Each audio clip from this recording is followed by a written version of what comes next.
What is happening, guys? This is the second part of the Blu-ray collection, and we just went through Jacob's Ladder, the last one that we did. What's the next one? Arrival.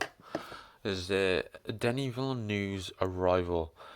I do like this director very much, Denis Villeneuve. Obviously, did Dune, Sicario, Prisoners, Enemy, Blade Runner 2049, and obviously this one. This is a science fiction drama, which is very good. I have to see it again, actually. It's been a while since I saw this one, so I do have to see this again. But I do remember Amy Adams, Jeremy Renner doing brilliant work in it, so that is very good. Now, next one. Best video game movie, in my opinion, Silent Hill. Silent Hill is the best adaptation of a video game in cinematic form, I think, personally. And I absolutely love this movie. I'm a big fan of Silent Hill as a franchise, and this movie did the games justice, I believe. Love this movie. Christoph Gans is returning for Return to Silent Hill, which is absolutely amazing because the second movie that came out, which was based on Silent Hill 3, which was Silent Hill Revelation, was an absolute pile of shit. But hopefully, Return to Silent Hill is not going to be a piece of shit. I highly doubt it will be. I think it's going to be awesome. Comes out April next year, so that's going to be good. Avatar. This is James Cameron's science fiction epic that was like 15 years in the making. It finally came out in 2009 and was amazing. Saw this in cinemas. Absolutely loved it. Loved the sequel as well. This is an amazing piece of escapist cinema and blockbuster filmmaking at its finest, I think. So that's James Cameron's Avatar. This is Speed with Keanu Reeves. And I do love Keanu. Keanu is a national treasure for Canada. I always said American. That was a bit of a Freudian slip. But he is a Canadian treasure, and I absolutely love Keanu. Obviously known now as John Wick. That is his bread and butter, essentially, is John Wick now. So that is good. And I absolutely love the scene in this movie where Sandra Bullock is driving down the streets of LA. And then there's this woman pushing this buggy, but we think there's a baby in there. But then when they actually crash, it's actually just cans. And he goes, cans! It's just cans! Cans! I love the way he pronounces it. What's the next one? Black Swan. This is Black Swan. Natalie Portman. Absolutely amazing. Darren Aronofsky. Really great story of perfectionism and obsession. Absolutely love this one. The teacher, played by Vincent Cassel, is awesome as well. He's an awesome actor. He is Vincent Cassel. I want to see him in more. Awesome film that is. One of my favourites. Black Swan. Absolutely love it. Blade Runner, Final Cut. Really like Blade Runner. Ridley Scott. One of my favourite directors, Ridley Scott. And this is a really good science fiction thriller. And, obviously did not get the appreciation it deserves at the time. But over time, the praise accumulated. And now it's seen as a true classic of 80s cinema. So that's very good. And then you got the sequel, which I did see in cinemas.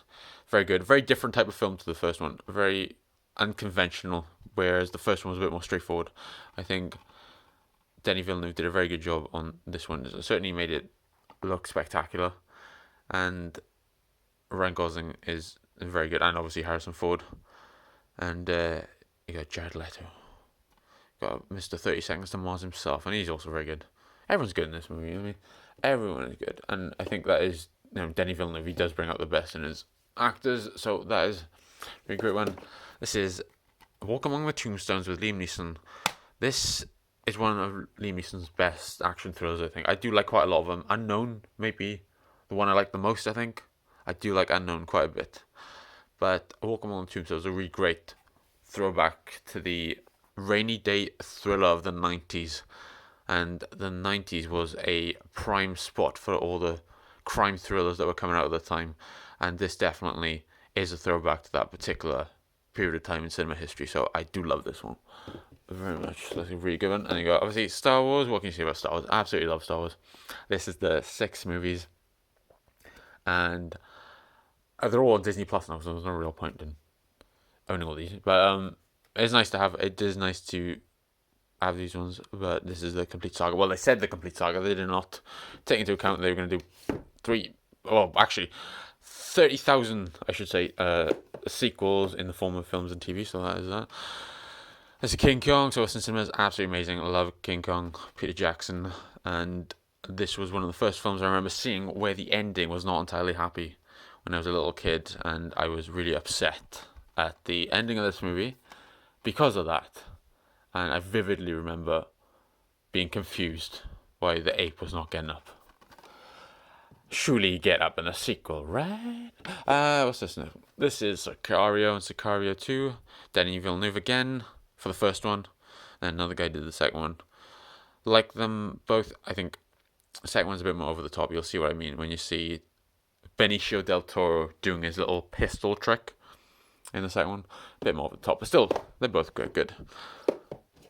Aliens, absolutely love Alien. Oh, fucking slipping out. Absolutely love Alien franchise. This is Alien, which I absolutely love. That's my favorite one. That's the best one, I think. Alien and Aliens, which is okay. I'm not really a big fan of the action perspective on the Alien franchise, so I'm not the biggest fan of Aliens. Alien 3 really like, because that's a throwback to the horror of Alien, and this takes place on a penal colony. It's really tense and really atmospheric setting, so I do love Alien 3. David Fincher's first film, by the way. And Alien Resurrection, which is complete shit. And then Prometheus, great, absolutely love Prometheus.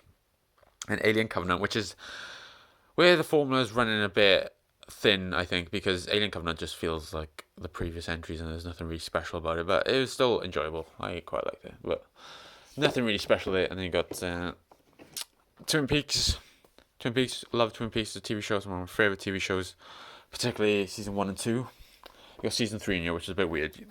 Season 3 does get a bit weird. That was when they returned in 2017 after like over 20 years before the previous one.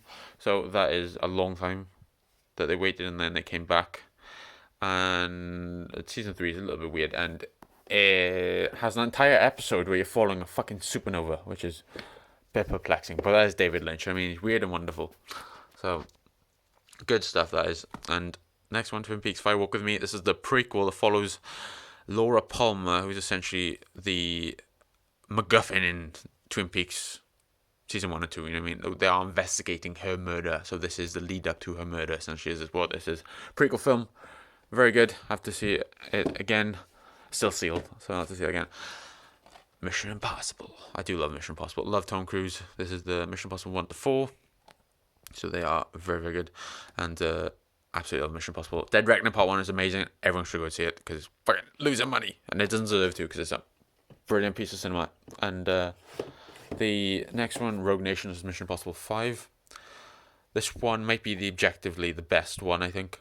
And this is where you get introduced to Elsa Faust. And this is where the team starts to really come together that you know and love. And this is a great one. And this is arguably, like I said, the best one, I think. And I really do enjoy this one. Love this one. And we got another one, Fallout, which is the one before Dead Reckoning Part 1, which I do love as well.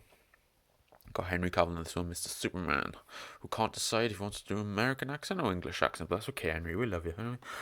But yeah, this is great, brilliant. Like, these films are so consistent, I think, in the recent years. In the recent entries of Mission Impossible, they are so consistent, which is awesome. They are really, really great. So I do love Mission Impossible.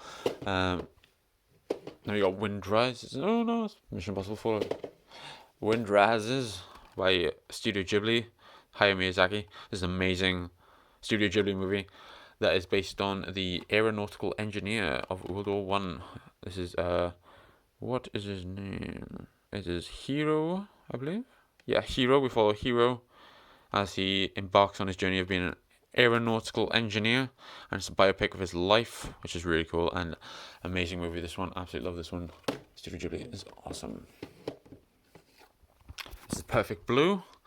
This is Satoshi Kon, and he is known for making films that do blur the lines between fact and fiction, and this is certainly one that will make you question what you're actually watching. Is it real or is it not? And that is a great thing that he does, and I absolutely love this one. It's a really mature thriller about this young woman who's involved in this musical group and then decides to embark on her own solo career and what demons she faces after doing that. And it is really good and a film I really love, and I do really like Satoshi Kon. You do find that he does inspire quite a lot of Hollywood filmmakers. Once you watch this, you'll realize how much this is influential on a lot of other films from high profile directors. So that's good. That is Perfect Blue